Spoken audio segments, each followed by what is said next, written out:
कहानी है 213 लोगों की जो एक सुनसान द्वीप पर पूरे 7 साल तक फंसे रहते हैं। आखिर कौन थे ये लोग जो फंस गए एक सुनसान द्वीप पर? उनके साथ ऐसा क्या हुआ जिससे उनको मुसीबत का सामना करना पड़ा और आखिर में उनको कैसे बचाया गया? 26 जुलाई 2009 हिंद महासागर का सीना चीरता हुआ ऑस्ट्रेलिया का गौरव एसएस वराथा लंदन की ओर बढ़ रहा था। इसे ऑस्ट्रेलिया का टाइटैनिक कहा जाता था और ये नाम सिर्फ इसके आकार की वजह से नहीं था, बल्कि उन सपनों की वजह से भी था जो ये अपने साथ लेकर चल रहा था। 142 मीटर लंबा ये विशाल जहाज, जिसमें 211 यात्री और 2 क्रू मेंबर यानी कुल 213 जाने सवार थी, अपनी मंजिल की ओर बढ़ रहा था। शाम के करीब 8:15 हुए थे जब जहाज डरबन बंदरगाह से केप टाउन के लिए निकला।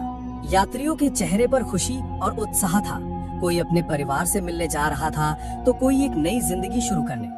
28 जुलाई की सुबह 9:30 पर जहाज ने बंदरगाह छोड़ दिया। सुबह 11 बजे के करीब रास्ते में क्लैन मैकिंटायर नाम के एक दूसरे जहाज से इसकी मुलाकात हुई। दोनों जहाजों ने एक दूसरे को सलाम किया और अपनी अपनी राह पर बढ़ गए।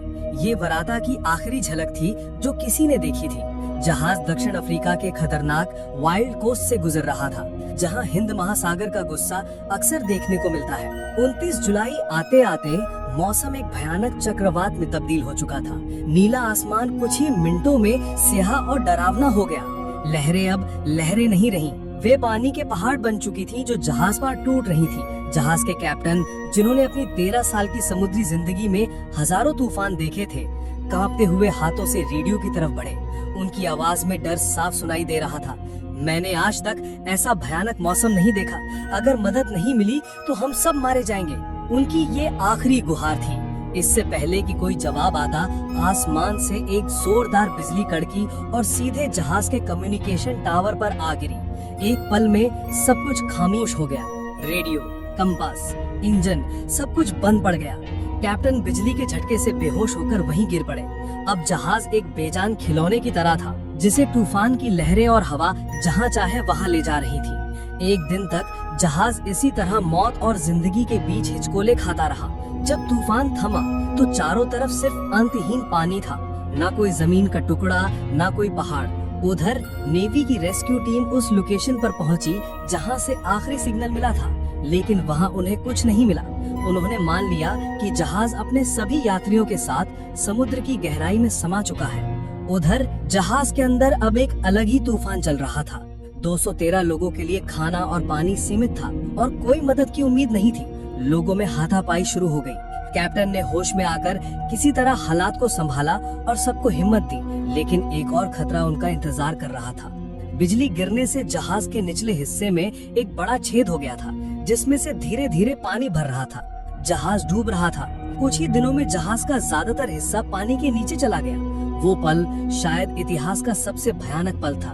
213 लोगों ने अपनी अपनी लाइफ जैकेट पहनी और एक एक करके उस बर्फीले, गहरे और अनजान समुद्र में छलांग लगा दी। कुछ लोग जो तैरना नहीं जानते थे, वे जहाज के साथ ही समुद्र की कब्र में समा गए। कुछ लोग लहरों के साथ कहां बह गए पता ही नहीं चला। बाकी बचे हुए लोग एक दूसरे का हाथ पकड़कर एक साथ रहने की कोशिश कर रहे थे। लगातार 3 दिन और 3 रातें वे उस ठंडे पानी में जिंदा रहने के लिए लड़ रहे थे।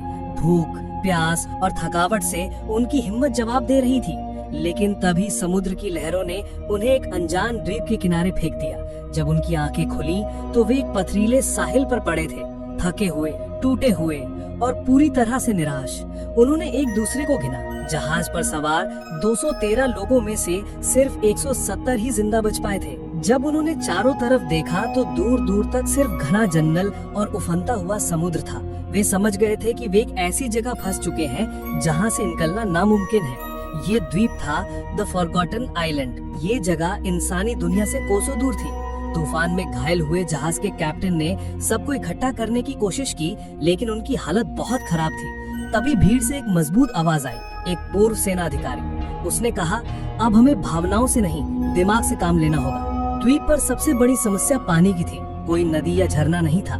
2 दिन के अंदर ही प्यास के कारण दल के सबसे बुजुर्ग सदस्य ने तड़प तड़प कर दम तोड़ दिया। ये मौत एक चेतावनी थी।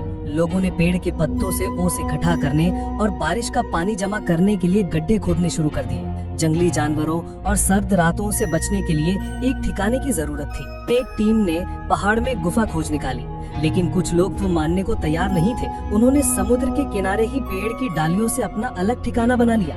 अंधेरी और ठंडी रातों में आग के बिना जीना एक भयानक सपने जैसा था। जहाज का एक इंजीनियर जिसके पास अपना चश्मा बचा हुआ था, उसने कई दिनों की मेहनत के बाद चश्मे के लेंस से सूरज की रोशनी को इकट्ठा करके आग जलाने में सफलता प्राप्त की।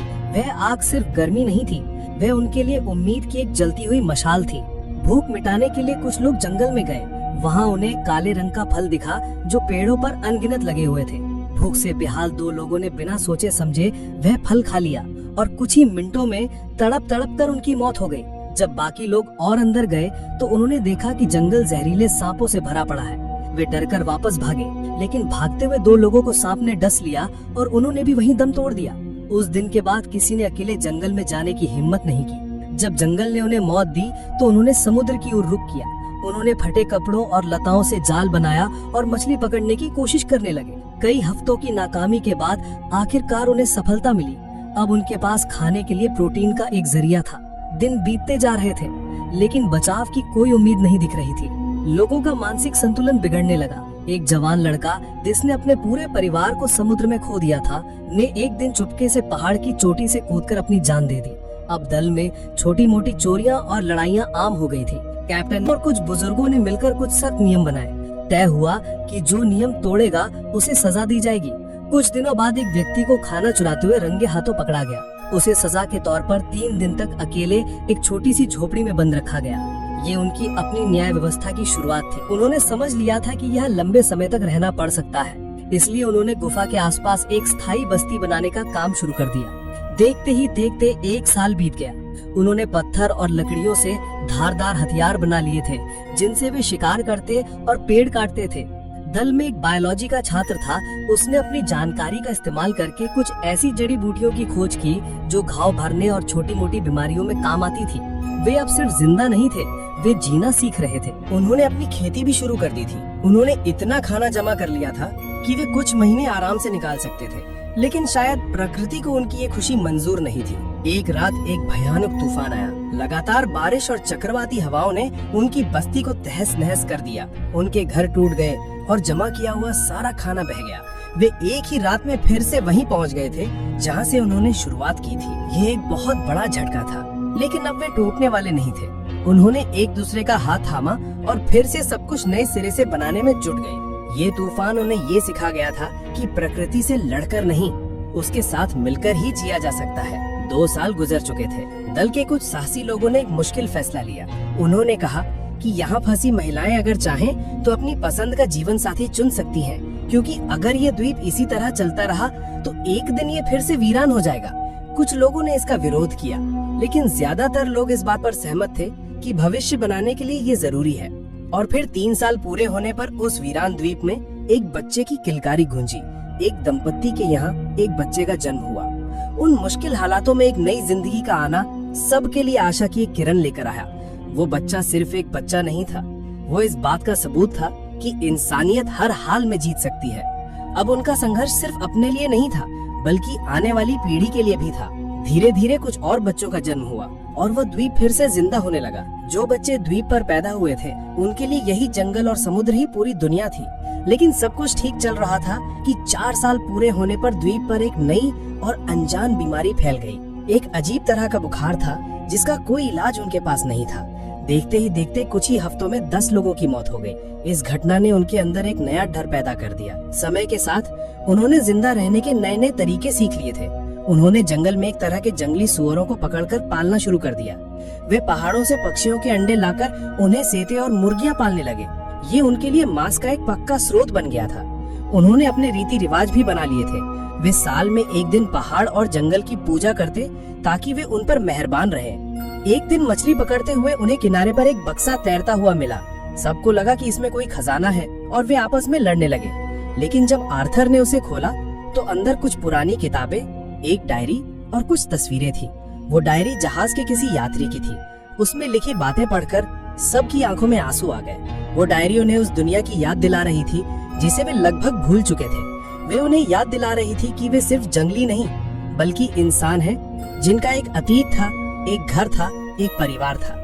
दोस्तों, उनकी ये हिम्मत और लगन ही इंसानियत की असली पहचान है। अगर आपको ऐसी ही दिल को छू जाने वाली कहानियां पसंद है तो इस चैनल को सब्सक्राइब करना ना भूलें, क्योंकि असली संघर्ष तो अभी बाकी था। 6 साल बीत चुके थे। एक दिन कुछ लोग जंगल में शहद तोड़ने के लिए एक ऊंचे पेड़ पर चढ़े। तभी एक आदमी की नजर नीचे पड़ी, जहाँ पत्तियों के ढेर में कुछ चमक रहा था। जब वे नीचे उतर कर गए तो उनके होश उड़ गए। वहाँ एक छोटा प्लेन क्रैश हुआ पड़ा था, जो पूरी तरह से टूट चुका था और उसके पास 2 कंकाल पड़े थे। प्लेन के अंदर जब उन्होंने तलाशी ली तो उन्हें एक नक्शा मिला।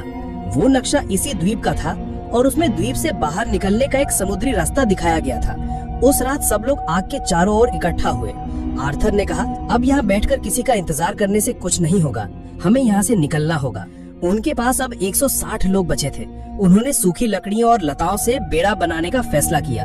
ये एक नामुमकिन सा काम था, लेकिन उनके पास कोई और चारा नहीं था। पूरे 1 साल तक उन्होंने दिन रात मेहनत की। एक टीम बेड़ा बनाती और दूसरी टीम अगले 6 महीने के लिए खाना जमा करती। उन्होंने कुल 18 बेड़े बनाए। हर बेड़े पर 10 लोग बैठ सकते थे। 18 अक्टूबर 2016, 7 साल बाद वो सुबह आ ही गई। उन्होंने द्वीप पर आखिरी बार पूजा की, उस जमीन को धन्यवाद दिया जिसने उन्हें 7 साल तक जिंदा रखा, और अपने बेड़ों पर सवार हो गए। शुरू के 3 दिन बेहद डरावने थे। रात के अंधेरे में समुद्र के बड़े बड़े जीव उनके बेड़े से टकराते थे। बड़ी बड़ी लहरें उन्हें लगभग डुबो ही देती थी। 10 दिन बीत गए, लेकिन नक्शे के मुताबिक उन्हें कोई जमीन नहीं मिली। वे रास्ता भटक गए थे। 15वें दिन रात के समय उन्होंने दूर एक बड़े जहाज की रोशनी देखी। वे सब लोग जोर जोर से चिल्लाए, लेकिन उनकी आवाज वहाँ तक नहीं पहुँची। वो जहाज उनकी आंखों के सामने से गुजर गया और उनकी उम्मीद भी अपने साथ ले गया। लेकिन उन्होंने हिम्मत नहीं हारी, और फिर 20वें दिन जब सूरज आसमान में था, उन्हें दूर एक छोटी सी नाव आती हुई दिखाई दी।